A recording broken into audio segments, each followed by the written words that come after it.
So well done for coming to class. I thought after last week it would have polished a few people off because it was some interesting movements. Today's class follows on in that sequence, but today I'm teaching an adapted version of this class. But as ever, if any variation seems too strong or is causing any kind of pain, then just don't go there, just don't do it. It really isn't worth it. And the whole essence of the Feldenkrais method is to find movement that doesn't cause difficulty or doesn't cause pain. Today's lesson is very much about the hips and the movements of the pelvis and the spine. So really just by way of a warm-up, please come to the front edge of your chair, and then bring your attention to your right knee and just move the knee a little bit to the outside and to the inside. So I'm keeping my foot on the floor, but just making a small movement of the knee to the inside and to the outside. And what this is doing is you can feel it's bringing movement into your right hip joint as the knee goes left and right. And then pause and do the same with the left knee. So just taking it a little bit to the outside and to the inside. And you'll feel there's a shift of pressure underneath the foot to the little toe side and to the big toe side.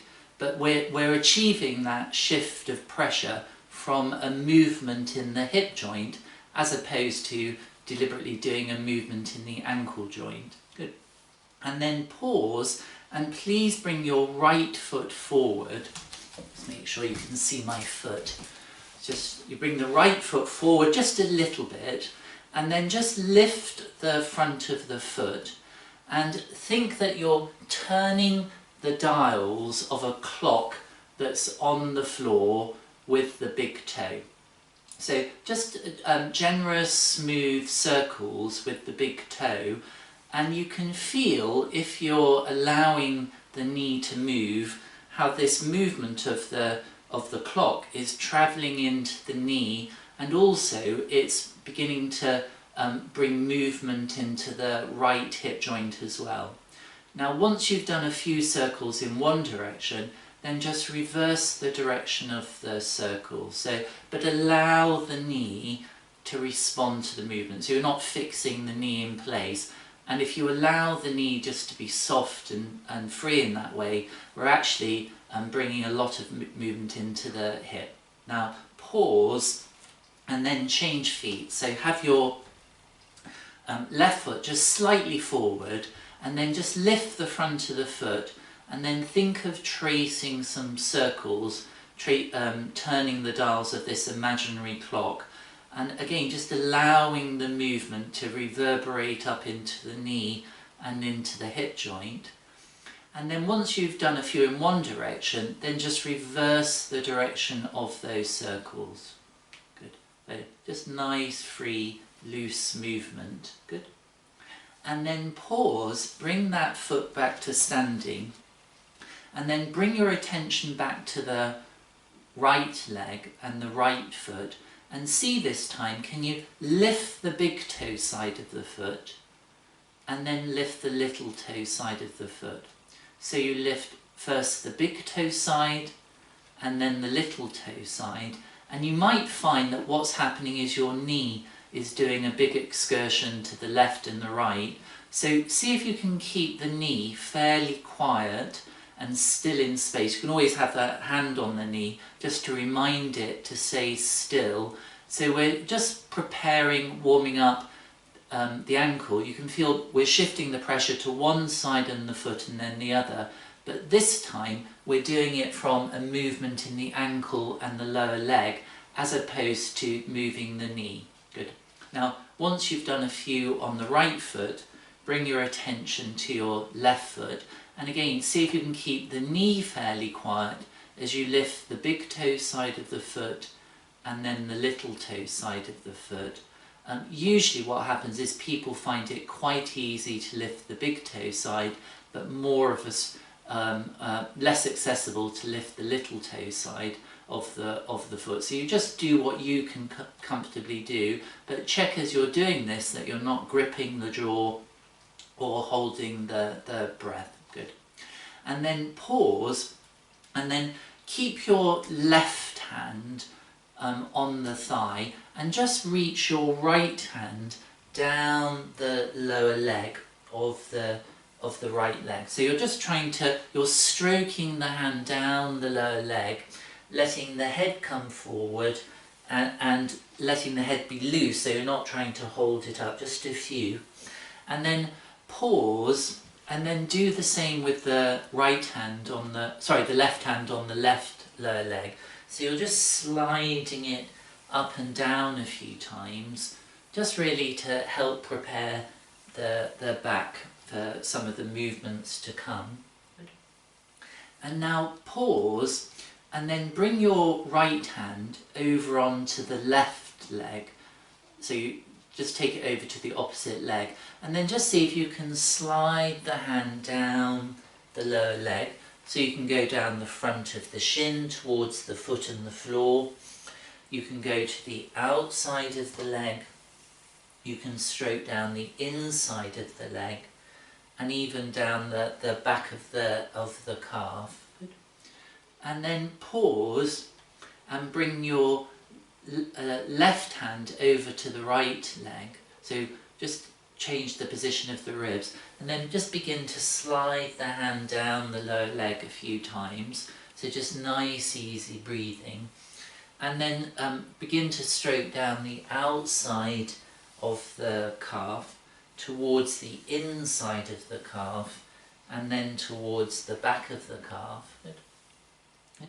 And now stay on the right leg and see if you can slide both hands down the lower leg. So you let the head come down and then come back up. So you're just gently stroking down the leg. If you only get just below the knee, that's fine. Don't strain, but do check that you're not holding the breath or clenching the jaw. And then pause and bring both hands over onto the other leg, and then again begin to stroke both hands down the lower leg. You can maybe take both hands to the outside of the lower leg, to the back of the lower leg as you come down, and then to the inside of the lower leg, and then come back. Good. And then pause, and then you remember some of the movements we've been looking at in previous weeks. So the first and perhaps most significant was transferring the weight over onto your left. See how you can transfer it onto the left side by lifting the right buttock and then coming back. So the right buttock lifts, the ribs push to the right, and the left shoulder goes to the right and slightly up. So the right side is shorter, left side is longer. So just doing it to the left a few times, just getting used to that movement again. And then see, can you bring the weight over onto the right side, again thinking, lifting the left buttock, and think of the ribs going straight to the right, and then your right shoulder goes to the right and up. So how to shift the weight from side to side onto one sit bone and the other, which is the kind of movement we need to be able to walk smoothly through a transference of weight. And then pause, just rest for a moment. And then once we had looked at transferring the weight, say, over onto the left leg, we looked at how to twist. So remember, you brought the right knee back, turn the ribs, turn the shoulders, turn the head and eyes to look to the right, and then you come back to centre, and then you try to the other side. So first of all you shift the weight over to the right, and then you take the left knee back slightly, and then that suddenly enables you to use the ribs and the chest and the spine and the head and eyes to look all the way on your horizon to the side. Good. So let's just do that once more to the right. So you shift the weight to the left, take the right knee back slightly, and then that enables you to turn. You can move the hands to look around yourself and then come back. And then once more in the other direction, so you shift the weight over onto the right, turn everything to the left to enable you to have a good functional ability to turn and look all the way around yourself and then come back to centre. Yeah. Just rest for a moment. And then the other movements we began to look at, you remember, was how to extend the spine. So we had the fingertips just lightly on the forehead, and you remember it was thinking of the elbows going forward and up in an arc, and then coming back. So elbows going forward and up in an arc, so that you let the tummy out to enable the back to arch, and then the tummy comes back to round the back. So you go forward with the elbows and up, and then back. And then we did that with just one hand on the forehead. So if you have the left fingers on the forehead, same thing, you think of the elbow going forward and up, and then release.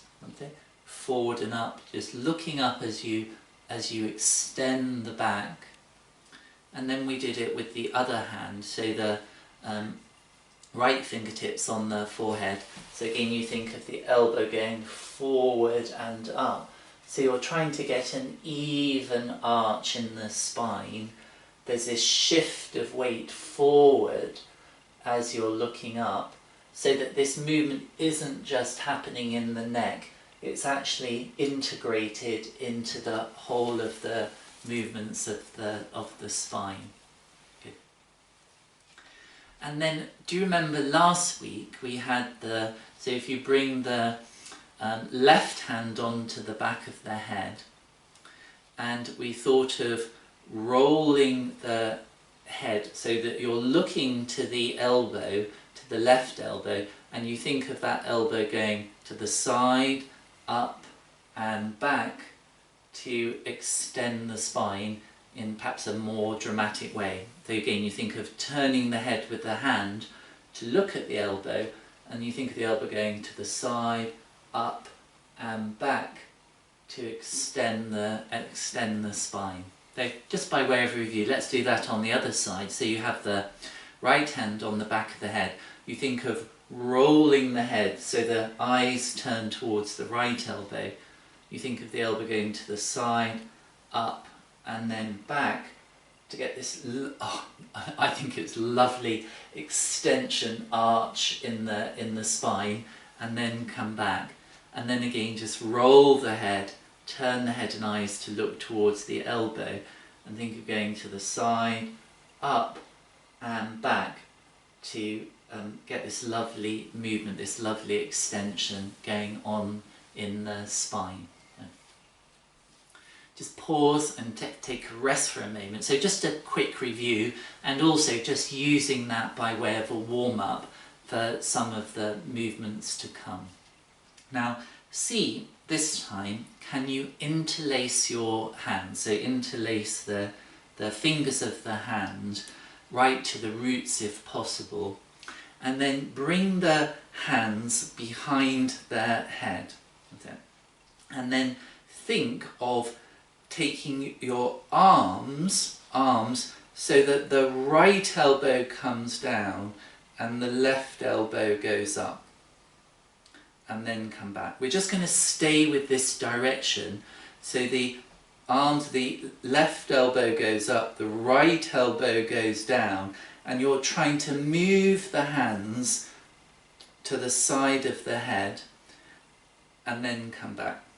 So just do what you comfortably can. So you move the arms to the right, so the left elbow goes up, the right elbow goes down, and then as you do this, try to turn the head to look towards the left elbow and then come back. You can see how I'm shifting the movement of the arm. So I think of the elbow going to the side, the left elbow up and over, and then try to turn the head to look towards the upper elbow.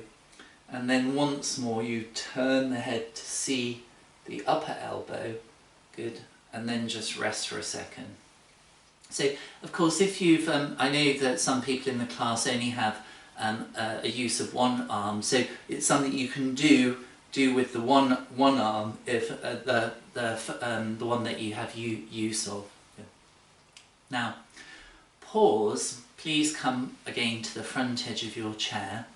Interlace the hands once more and bring them behind the back of the head if possible.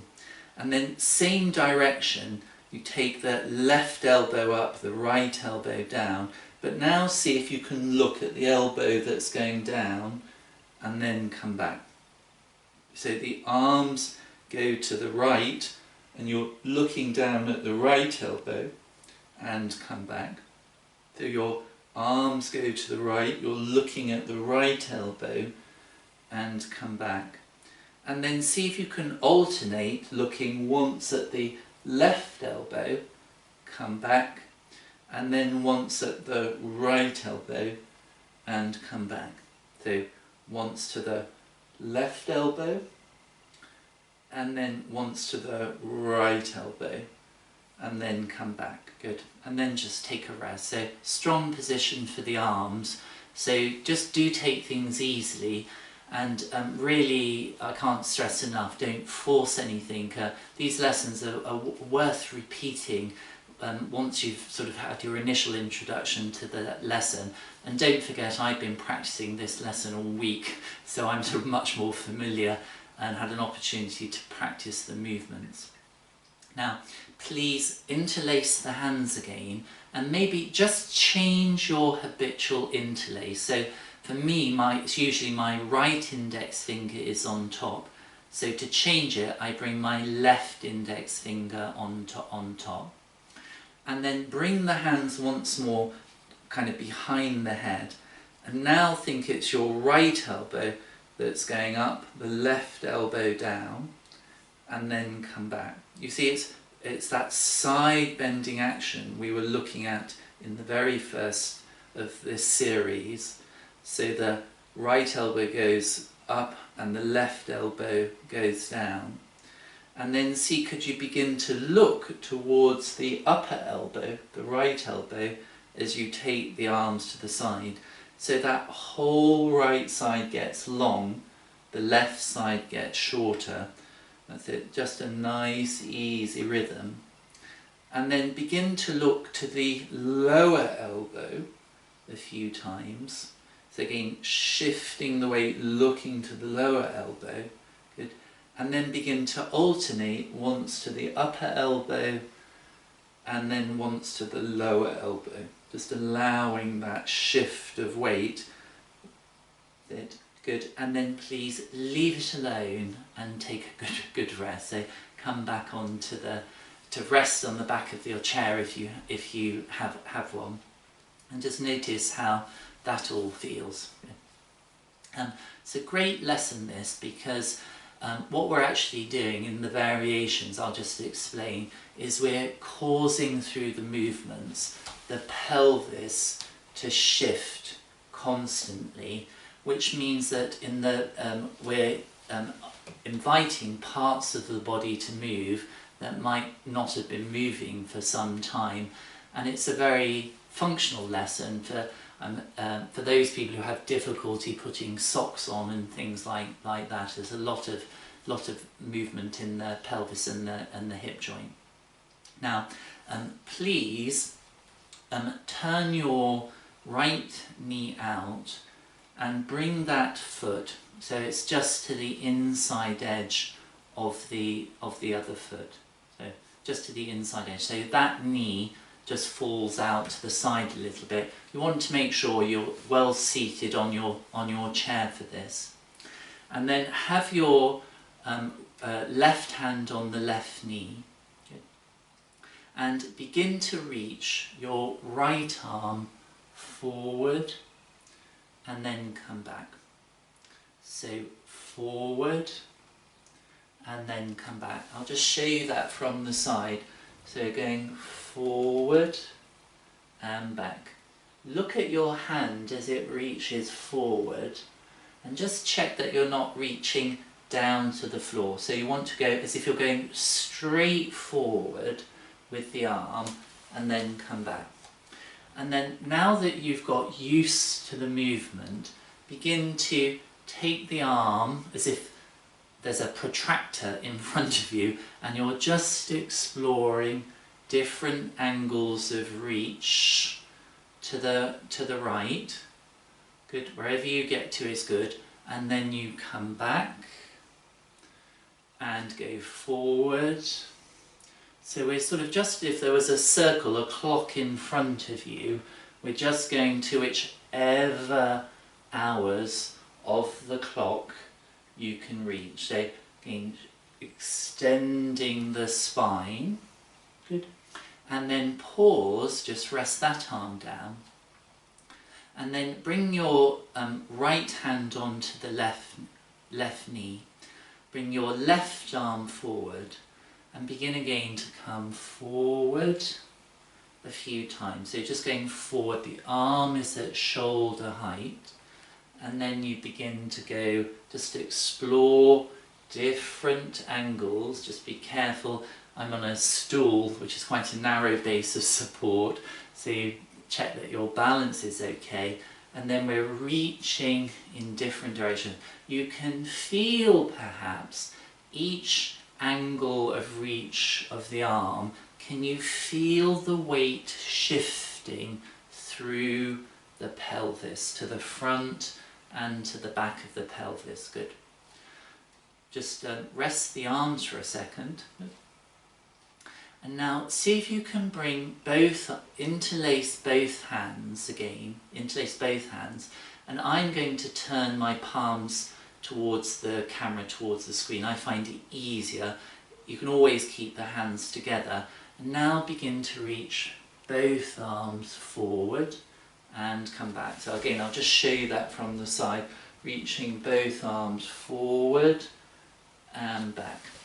And once you've got used to this movement, just explore a few different angles with the reach. You're looking at the hands as they come forward in different directions. So again, can you begin to include your middle? So think of the arms going forward because of the shape your middle is making. Good. And then pause, just rest the hands again. Good. And then come back to having the left hand on the left knee, and then just reach the right arm forward at a few different angles again. So you're looking, again, it's not down to the floor, you want to go straight forward. That's it, to reach with the arm. Good. And now pause, and then bring both hands onto your left knee, and see, can you begin to slide both hands down the lower leg. So you let the head go, So you're just sliding the hands wherever you can get them to the front of the shin, to the inside of the shin each time you're coming up, and then to the outside of the leg if possible, to the outside of the leg. That's it. Again, just make sure you're breathing, not holding the breath. Some of you will be easily able to get towards the floor and the foot, others not so easily. Good. Now, the next time you are down, see if you can take hold of your right foot with your right hand. So I've come under the ankle. Now go carefully. Can you bring that foot to rest on top of the left thigh, just above the knee? Good. If you can't, it's absolutely fine, but some of you will be able to do this.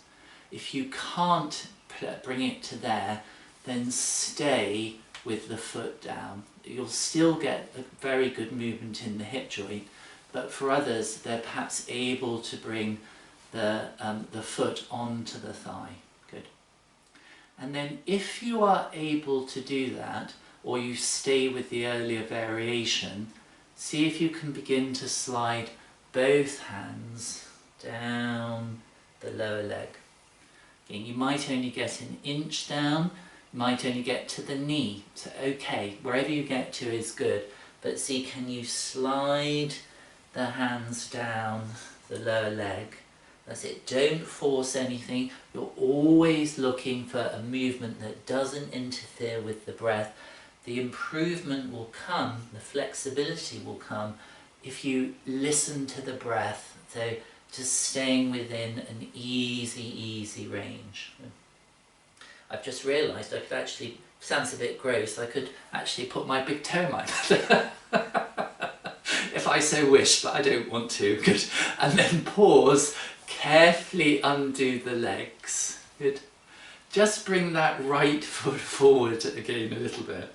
Lift the front of the foot and then just do some of those circles with the big toe that we were looking at before, and then just reverse the direction. So maybe it feels a little bit freer in that hip joint.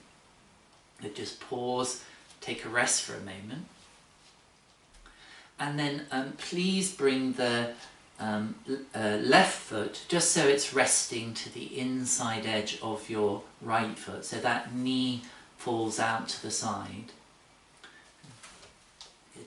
And then bring your left hand forward, and as we did before, begin to reach forward straight in the direction of the, well, my screen is just right in front of me, reaching and coming back. So again, I'll just show you from the side. You're trying to arch the back as you reach the hand forward, arching the back. So my hand, you're trying to keep the hand and soft, so actually the movement of the arm is supported by your trunk and your pelvis.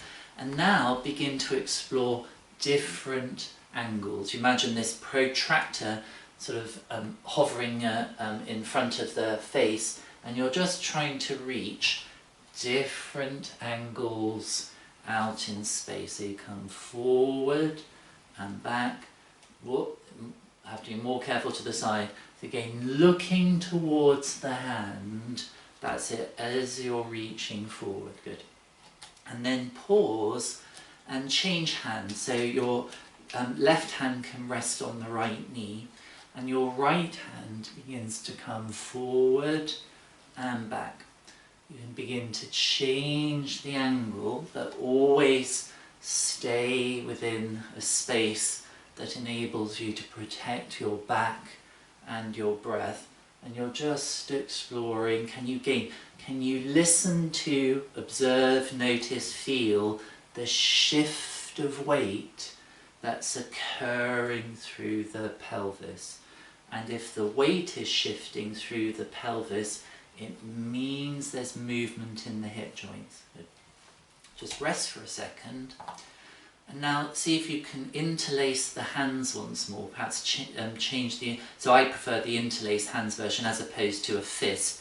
So I interlace the hands, see if you can begin to reach both arms forward, that's it, in different directions. That's it, extending the spine. So again, I'll just show that from the side. That's it, just various different positions.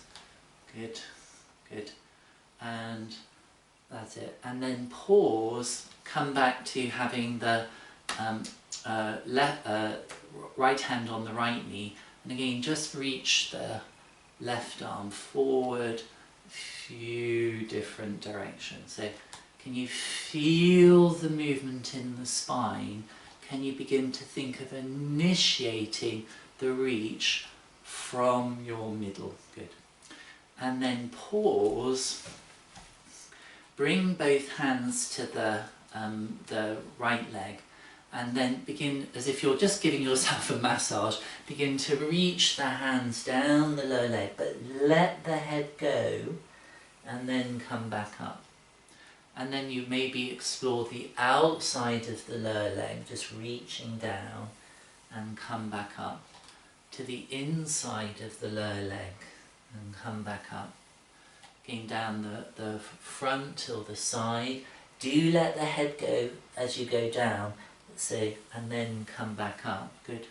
And then the next time you are down, maybe you can take hold of the left foot with the left hand, just scoop underneath and begin to slide that foot up the right leg to bring that foot to rest on the other thigh. So the knee is resting out to the side. You just pause here. You probably feel how the weight is over on the one sit bone, so I can try and bring the weight more onto two sit bones. And then just do whatever you can to slide the hands down the lower leg. You might feel a real difference with this cross of the leg compared to the other cross of the leg.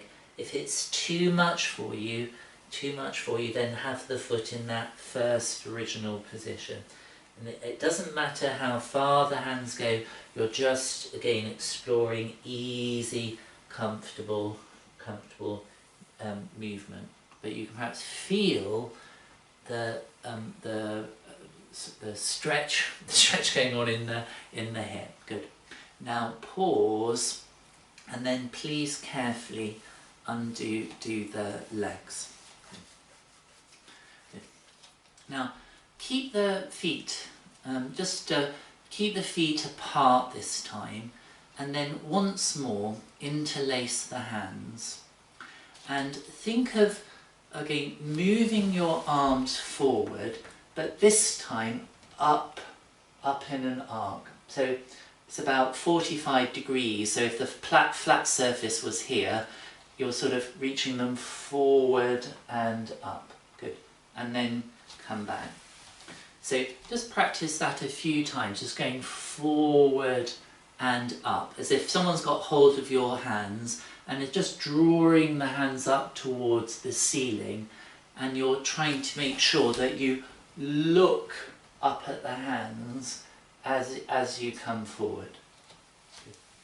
Good. And then just rest. Good. Now please bring the right foot either so it's to the inside of the other foot, so the earlier position, but for those who can bring the foot onto the thigh, then please bring the foot onto the thigh. Again, doesn't matter if it's not on the thigh.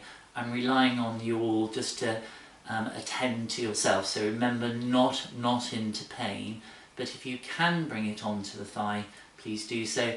It's fine to do it in the earlier position. And then once more, interlace the hands and begin to reach your arms forward and up.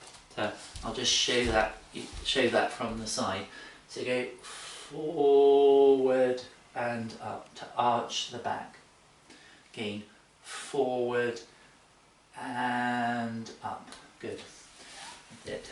Forward and up. And then see if you can just take the arms a little bit to the right. Forward and up.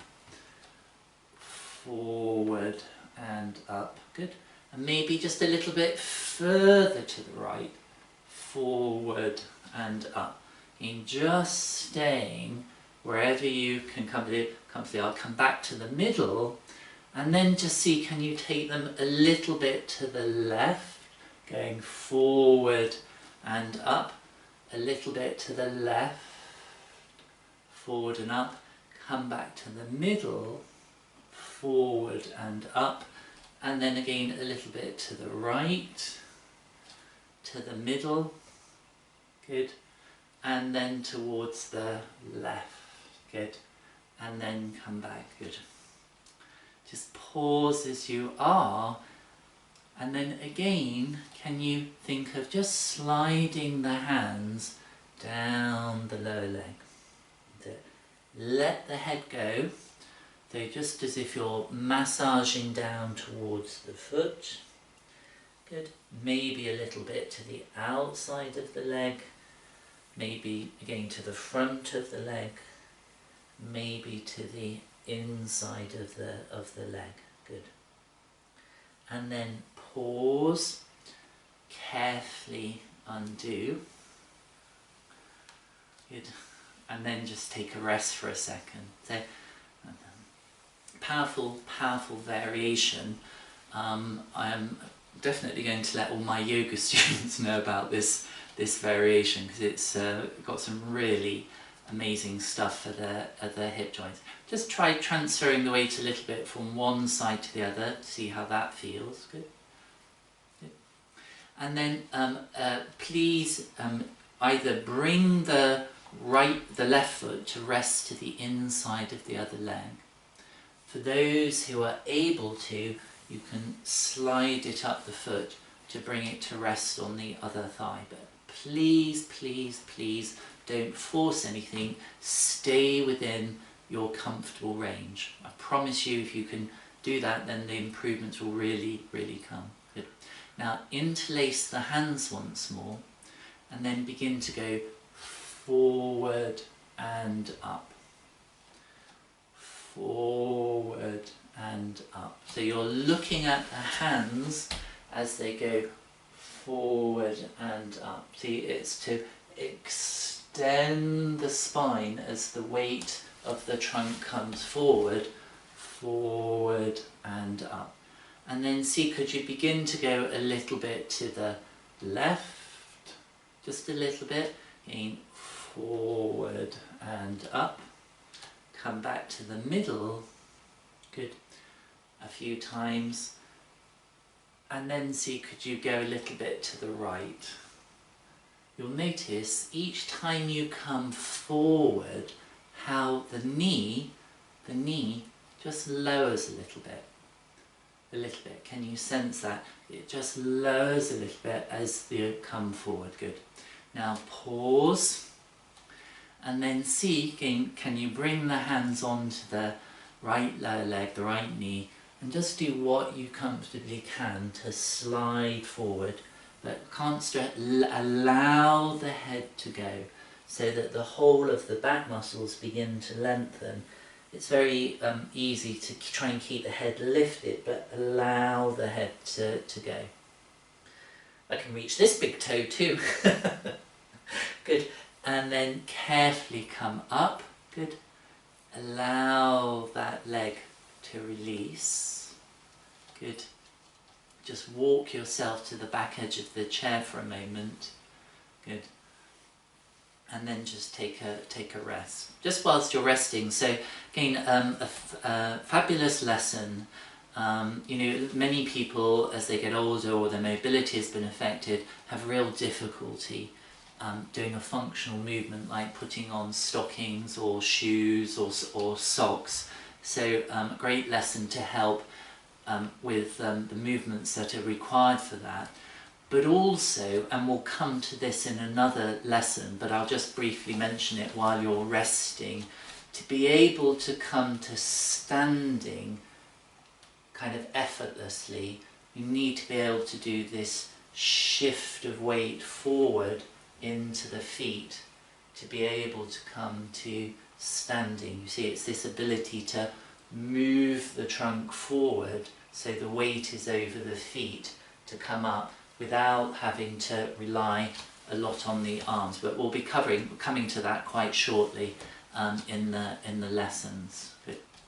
Now, keep your feet hip width or shoulder width apart. Good. And then if you can, bring your right hand to the lower back. So I'll just show you that from the back. So you just bring the right hand to the lower back if possible. Good. If possible.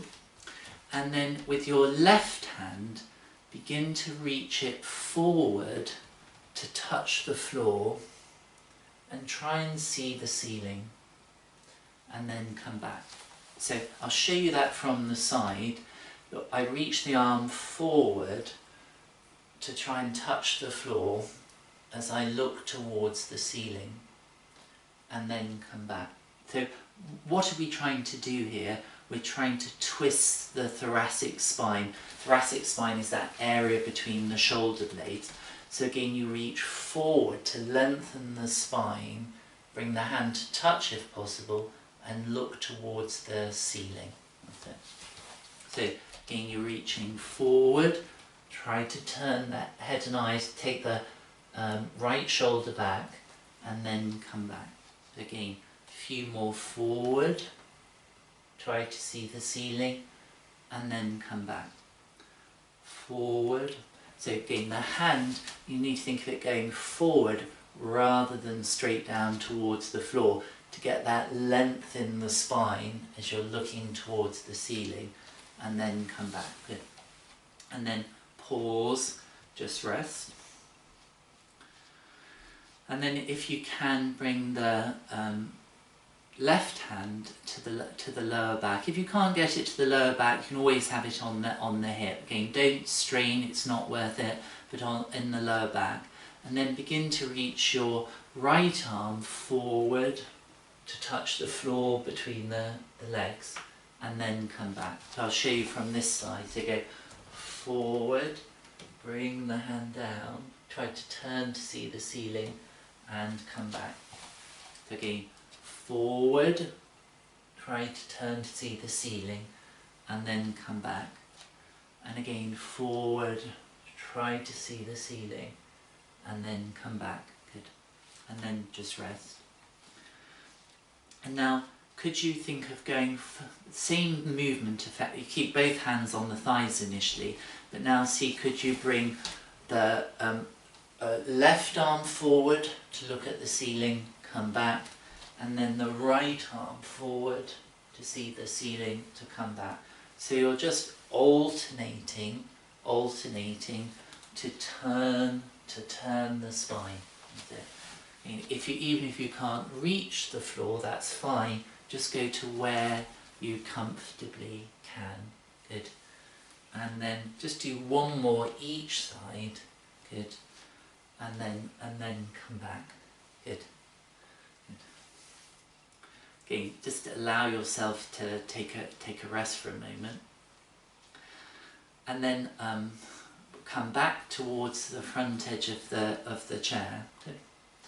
And then see once more, could you turn the right knee out, and if possible, bring that foot to rest on top of the other thigh. So maybe that's a little bit easier. So I come up, slide the foot up the other lower leg, and see, can I rest that foot on the other thigh.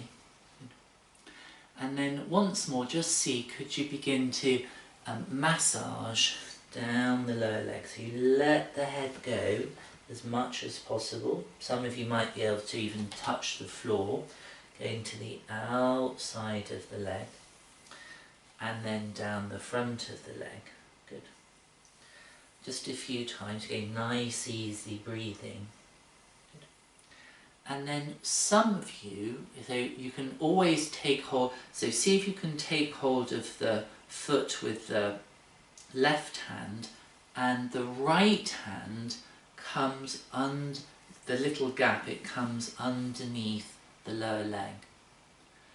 And then some of you will be able to slide that hand further so that the lower leg is in the crook of the elbow, and then maybe be able to lift and lower the leg. I'm just going to show you that from the side. So to lift it, if you look at my back, I'm letting the weight go back to lift the leg. So I'm not, because I'm holding and cradling the leg, it's my weight that's shifting back that's enabling me to bring the foot away from the other one. Good. Okay. And then if you have the leg lifted, so can you just rock it a little bit from side to side, side to side. Good. and then carefully let it come back. Undo the arms, good, and then carefully release that leg. Super. Just, and then allow the left knee to fall out to the side. Can you slide the foot up the other lower leg to bring that foot to rest on top of the other thigh? Good. And then think of both hands again, just sliding down the lower leg. It's fine to do it in the other foot position if that's what you're working on. So again, you slide the hands down, letting the head go a few times, or each time you go down. And then pause and take hold of the foot with the right hand, and then if you can, you begin to slide the other arm into the gap. See if you can hook the lower leg in the elbow, and then just see, can you lift and lower the leg a few times. So just lifting, see what I'm allowing my back to go back, to lift and lower the leg. Good. And then pause, bring the leg down. Good. Carefully undo and then release the leg. Good. Well done, everybody. Just walk back to the back edge of the chair for a moment. And then when you're ready, once more interlace the hands as we did right at the beginning of the class. Bring the halo of hands behind the head. And then remember, we shifted over to the left. Left elbow goes up, looking down at the right arm. Come back. That's it. So looking down a few times at the right elbow. Good. And then looking up at the left elbow. Good. Good. And then we did it to the other side. So looking up at the right elbow as the arms go up and over to the left. And then looking down at the left elbow as the weight shifts over to the right. Good. And you begin to go from side to side, either looking at the elbow that's going down or the elbow that's looking up, your halo of arms. That feel a little bit easier as the result of the variations we've been doing. So just pause, take a rest, just notice how that feels. And then just by way of an introduction for some of the lessons to come, just see if you can allow the weight to come forward and maybe come to stand. Good. So I hope you enjoyed the lesson. I know it's got some challenging variations in it. Great lesson to work on. As I said, I've been practicing it all week, so yeah, hope you enjoyed it. Thank you very much.